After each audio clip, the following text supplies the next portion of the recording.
कभी कभी हम अपना फ्यूचर बनाने के लिए कुछ ऐसे डिसीजंस ले लेते हैं जिसकी वजह से हमारी पूरी लाइफ तबाह हो जाती है।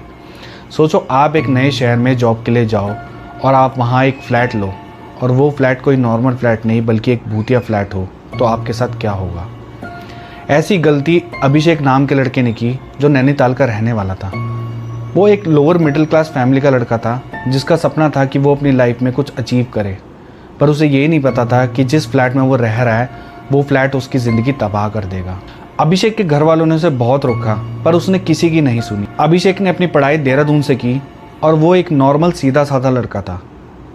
वो दिल्ली आके अपना फ्यूचर बनाना चाहता था, पर उसको ये नहीं पता था जिस शहर में वो इतने बड़े सपने लेकर जा रहा है वहाँ उसकी लाइफ पूरी तरह से बदलने वाली है। आज की कहानी एक ऐसे हॉन्टेड फ्लैट की है जो दिल्ली द्वारका में है, जिसकी वजह से अभिषेक की पूरी लाइफ ख़राब होगी। अगर आप ऐसी हॉरर स्टोरी सुनने में इंटरेस्टेड हो तो प्लीज़ इस चैनल को सब्सक्राइब कर दो। अब सीधा कहानी पर आते हैं। ये बात 2016 की है जब अभिषेक नैनीताल से दिल्ली शिफ्ट हुआ। उसकी लाइफ परफेक्ट चल रही थी। जो उसका ड्रीम था वो अब पूरा होने जा रहा था। उसकी गुड़गांव में बहुत अच्छी जॉब लग गई थी, सैलरी भी ठीक ठाक थी। बस कमी थी तो सिर्फ एक फ्लैट की। उसने बहुत जगह ढूंढा पर उसे कोई अच्छा फ्लैट नहीं मिल रहा था। उसने बहुत जगह ढूंढा पर हर जगह उसको रेंट बहुत ज़्यादा लग रहा था, क्योंकि वो अभी अभी शिफ्ट हुआ था तो वो इतना ज़्यादा रेंट अफोर्ड नहीं कर सकता था। फिर बहुत ज़्यादा ढूंढने के बाद द्वारका सेक्टर 24 में उसे एक फ़्लैट मिला। वो फ्लैट देखने में एकदम नॉर्मल लग रहा था। उसका पेंट भी नया था और सब कुछ ऐसा लग रहा था जैसे परफेक्ट हो। अभिषेक को लगा कि उसकी ड्रीम लाइफ अब शुरू होने वाली है, पर उसको ये नहीं पता था कि जो डिसीज़न उसने लिया है वो उसकी लाइफ का सबसे वर्स्ट डिसीज़न हो जाएगा। ये फ्लैट अभिषेक के बजट में था और ये चीज़ देख के वो बिना सोचे समझे इस फ्लैट में शिफ्ट हो गया। पहले तो कुछ दिन सब कुछ नॉर्मल था। अभिषेक को लगने लगा कि उसकी लाइफ अब परफेक्ट हो चुकी है और वो अपनी ड्रीम लाइफ जीना शुरू कर रहा है, पर उसको ये नहीं पता था कि जिस फ्लैट में वो रह रहा है आने वाले टाइम के अंदर उसकी लाइफ पूरी बदलने वाली थी। अब अभिषेक को इस फ्लैट के अंदर रहते रहते कुछ दिन बीत चुके थे और सब कुछ नॉर्मल चल रहा था। फिर एक दिन वो अपने एक फ्रेंड की पार्टी में गया और वहाँ से रात को 1 बजे लौटा। अभिषेक जैसे ही लिफ्ट से निकल के अपने घर के कॉरिडोर में गया तो वहाँ पर लाइट नहीं थी और उसने अपने घर के गेट के बाहर देखा तो एक औरत और एक बच्चा खड़े हुए थे। अभिषेक को लगा कि शायद कोई पड़ोसी होगा जो वहाँ पे खड़ा है। अभिषेक ने जैसे ही थोड़ा सा फेस अपना नीचे किया और ऊपर करके देखा तो वो दोनों वहाँ पर नहीं थे। अभिषेक ने इस बात पे ज़्यादा ध्यान नहीं दिया क्योंकि वो बहुत थका हुआ था, तो वो जाके अपने रूम में सो गया। इसी रात जब अभिषेक अपने कमरे में सो रहा था तो उसकी किचन से बहुत तेज़ कुछ गिरने की आवाज़ आई, जिसकी वजह से अभिषेक की नींद खुल गई। उसने जाके किचन में देखा तो एक कांच का गिलास टूटा हुआ था। अभिषेक को लगा कि शायद हो सकता है किसी चूहे की वजह से ये गिलास गिर गया हो। अभिषेक ने नॉर्मली उस गिलास को साफ़ किया और वो जाके अपने बिस्तर पर सो गया। अभिषेक जब अगली सुबह उठा तो वो किचन में गया और उसने देखा कि वो कांच का गिलास अभी भी वहीं टूटा हुआ पड़ा है, पर वो इस बात से कंफ्यूज था कि उसने रात को सफाई की थी तो ये कांच का गिलास अभी यहाँ क्या कर रहा है। वो ऑफिस के लिए लेट हो रहा था तो उसने इस बात पे ज़्यादा ध्यान नहीं दिया और उसने इस बात को इग्नोर कर दिया और वो अपने ऑफिस चला गया। अगली रात अभिषेक अपने कमरे में सो रहा था और उसे फील हुआ जैसे उसके ऊपर आके कोई बैठ गया हो और उसे सपने में वही औरत और बच्चा दिखाई दे रहे थे। उसने बहुत उठने की कोशिश की पर वो उठ नहीं पाया। फिर जैसे जैसे थोड़ी देर बाद वो उठा और उठने के बाद वो पूरा पसीने में लथपथ हो चुका था। अभिषेक को समझ नहीं आ रहा था कि ये उसके साथ हो क्या रहा है। अगली सुबह अभिषेक को बहुत तेज़ फीवर हो गया। उसने ऑफिस की छुट्टी ली और उसने सोचा कि मैं आज घर पे रेस्ट करता हूँ। जैसे ही वो दवाई खा के रेस्ट कर रहा था तो उसकी किचन से बहुत तेज़ औरत के रोने की आवाज़ें आने लगी। औरत के रोने की आवाज़ें आ रही थी तो कभी बच्चे के रोने की आवाज़ें आ रही थी। फ़ैन अपने आप बंद हो गया और लाइट्स फ्लिकर करने लगी। बस ये चीज़ देखने के बाद अभिषेक बहुत डर गया था और वो समझ चुका था कि ये फ्लैट कोई नॉर्मल फ्लैट नहीं है।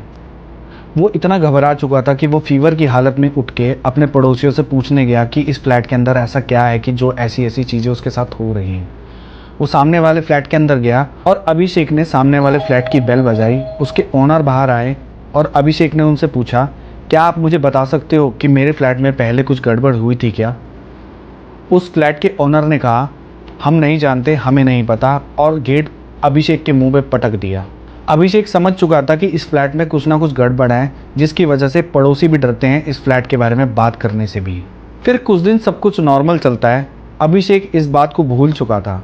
उसे लगा हो सकता है कि शायद मेरा कोई वहम हो। एक दिन अभिषेक अपने घर में आराम से सो रहा था। फिर वो पानी पीने के लिए किचन में गया और उसने देखा वो औरत और वो बच्चा उसी किचन में उसके सामने खड़े हैं। बस ये चीज़ देखने के बाद अभिषेक ऑन द स्पॉट वहीं बेहोश हो गया। अभिषेक इतना घबरा चुका था कि जैसे ही उसे होश आया वो सीधा उस फ्लैट से भागकर नीचे सोसाइटी के गेट के वहाँ जाकर रोने लगा। सोसाइटी के गार्ड ने जब उसको देखा तो सोसाइटी के गार्ड ने उससे पूछा कि बेटा तुम्हें क्या हुआ है, तुम रो क्यों रहे हो और तुम कौन से फ्लैट में रहते हो। तो अभिषेक ने बोला मैं 306 में रहता हूँ, 4th फ्लोर पे। गार्ड ने जब ये सुना तो गार्ड बिल्कुल शॉक हो गया और गार्ड ने उसे कहा कि बेटा कोई भी यहाँ पे रहने वाला जो बंदा आता है वो यहाँ पर 2 दिन से ज़्यादा नहीं रह पाता, और तुम कितने दिन से यहाँ पर रह रहे हो। तो अभिषेक ने बोला मुझे यहाँ पे रहते रहते 2 महीने हो चुके हैं। ये बात सुन के बहुत शौक हो चुका था क्योंकि उसे पता था कि जो भी इस फ्लैट में रहने आया वो 2 दिन से ज़्यादा यहाँ पर रह नहीं पाया, और अभिषेक को रहते रहते यहाँ पर 2 महीने बीत चुके थे। गार्ड ने उसे इस सोसाइटी की सच्चाई बताई। उस गार्ड ने बताया कि इस फ्लैट के अंदर एक सिलेंडर ब्लास्ट हुआ था जिसमें एक बच्चा और उसकी माँ दोनों ही जलकर मर गए थे। एक की हालत दिन बर दिन खराब होती जा रही थी। वो इतना कमज़ोर हो चुका था कि उसके घर वाले अब टेंशन में आ गए थे। उसके घर वालों ने डिसाइड किया कि वो उसे वापस नैनीताल ले जाएंगे और किसी बाबा के पास दिखाएंगे। अभिषेक इस इंसिडेंट के बाद बहुत अजीब अजीब हरकतें करने लगा था। ना वो जॉब पे जाता था, ना वो खाना खाता था, और ना वो पूरी रात सोता था। ये चीज़ें देख के उसके घर वाले बहुत परेशान हो गए, और हद तो तब हो गई जब अभिषेक ने अपने सर के बाल काट लिए। उसके घर वालों ने तभी डिसाइड किया कि अभिषेक को वो नैनीताल लेके जाएंगे और किसी बाबा को दिखाएंगे। जब वो अभिषेक को बाबा के पास लेके गए तो बाबा ने उन्हें बोला कि एक औरत इसके साथ साये की तरह घूम रही है और इसे अब वो अपने साथ लेके जाएगी। बाबा बोलते हैं कि इस लड़के पर उस औरत का साया है और वो इसे अपने साथ लेके जाएगी। बाबा अभिषेक का तुरंत उतारा करते हैं और कहते हैं कि मैं तुम्हें एक चीज़ दूंगा, उसे 4 बजे से पहले नदी के पास दफना के आ जाओ। अगर तुमने उस चीज़ को नहीं दफनाया तो अभिषेक की मौत हो जाएगी। रात अभिषेक के फादर और उसका छोटा भाई बाइक से नदी की तरफ जा रहे थे। जाते जाते रास्ते में उन्हें वही औरत बीच रोड के दिख जाती है, जिसकी वजह से घबराहट के मारे अभिषेक के फादर की बाइक स्लिप हो जाती है। जैसे तैसे वो दोनों घबरा के उठते हैं और अपनी बाइक स्टार्ट करते हैं। जैसे ही वो थोड़ा आगे निकलते हैं तो उनके पीछे से आवाज़ आती है, अभिषेक को मैं अपने साथ लेके जाऊंगी। बस ये चीज़ सुन के अभिषेक के फादर बहुत ज़्यादा डर जाते हैं और वो अपनी बाइक बहुत तेज़ी से चलाते हैं और वो नदी के पास पहुंच जाते हैं। और नदी के पास पहुंचने के बाद जो बाबा ने उन्हें चीज़ दी थी उसे दफना देते हैं। उसके बाद जब वो लोग वापस आते हैं तो अभिषेक की हालत बिल्कुल नॉर्मल हो चुकी थी। अभिषेक की जान तो बच गई, पर जब भी दिल्ली का नाम उसके सामने कोई लेता है तो अभिषेक डर से कांपने लग जाता है। ये थी दिल्ली के हॉन्टेड फ्लैट की कहानी। क्या आप ऐसे हॉन्टेड फ्लैट में रह पाओगे? तो मुझे कमेंट्स में ज़रूर बताना। अगर आपको ये स्टोरी अच्छी लगी तो सब्सक्राइब करना मत भूलना और मेरे इंस्टाग्राम पेज को ज़रूर फॉलो कर लेना। अपना ध्यान रखना। Good bye.